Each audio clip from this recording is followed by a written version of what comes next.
गुस्सा करने वालों को कभी भी सेफ्टी का कोर्स नहीं करना चाहिए। यदि आपको गुस्सा आता है, आप किसी के जवाब से घबरा जाते हैं या आप तुरंत ही पैनिक हो जाते हैं, तो मैं आपको सलाह दूंगा कि या तो अपने इस स्वभाव पर नियंत्रण करें या फिर सेफ्टी के फील्ड में न जाएं।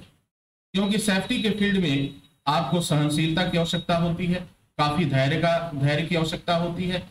क्योंकि जहां पे जरा सोचिए कि एक ही वर्क प्लेस पर अलग अलग डिसिप्लिन के लोग काम कर रहे हैं।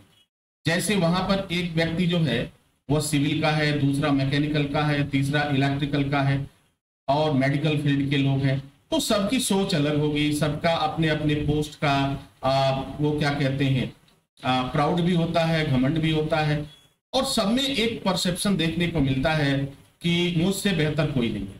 तो जहां ये बात आएगी वहां ईगो टकराएगा, और जब ईगो टकराएगा तो वहां पे सेफ्टी ऑफिसर को एक तरह की कॉन्फ्लिक्ट डिमांड या एक तरह की कह सकते हैं हम कि कैसे तनाव का सामना करना पड़ेगा, जो काफी मुश्किल होता है।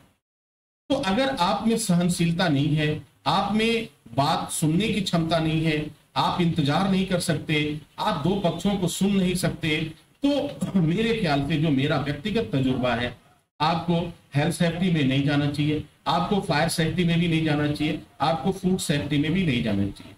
यानी कहने का तात्पर्य मेरा यह है कि सेफ्टी के फील्ड में आपको नहीं जाना चाहिए। और वजह, सबसे पहली बात कि अगर आपका स्वभाव इस तरीके का है तो पहली बात तो आपको जॉब ही नहीं मिलेगा। आप इंटरव्यू में जाएंगे, बार बार आपको रिजेक्ट कर दिया जाएगा, क्योंकि कहीं ना कहीं इंटरव्यू में आपका स्वभाव जरूर देखा जाता है, बिहेव जरूर देखा जाता है। अगर वो नेगेटिव हो गया तो फिर क्लाइंट आपको कभी नहीं मिलेगा।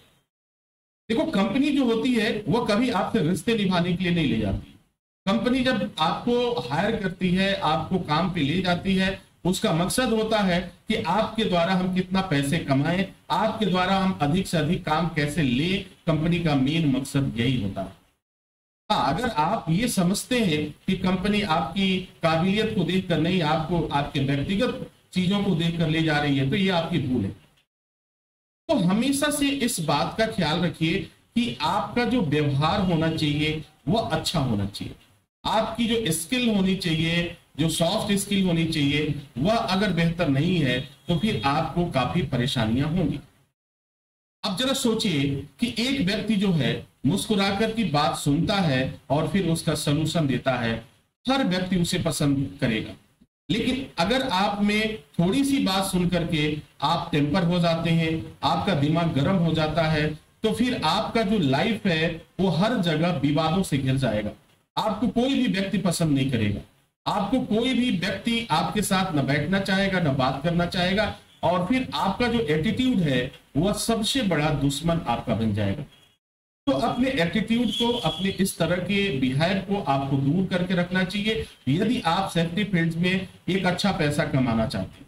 अगर सेफ्टी फील्ड से अच्छा पैसा कमाना है तो अपने एटीट्यूड को बाहर रखो। और अगर आप में प्यार से बात करने की क्षमता नहीं है, आपको किसी बात को सहन करने की क्षमता नहीं है, आपको किसी की बात सुनने की क्षमता नहीं है, केवल आपको अपनी बात कहने की आदत है, तो मैं आपको कहूंगा कि एक बार आप जरूर अपने बारे में सोचिए, विचार कीजिए और फिर जाइए।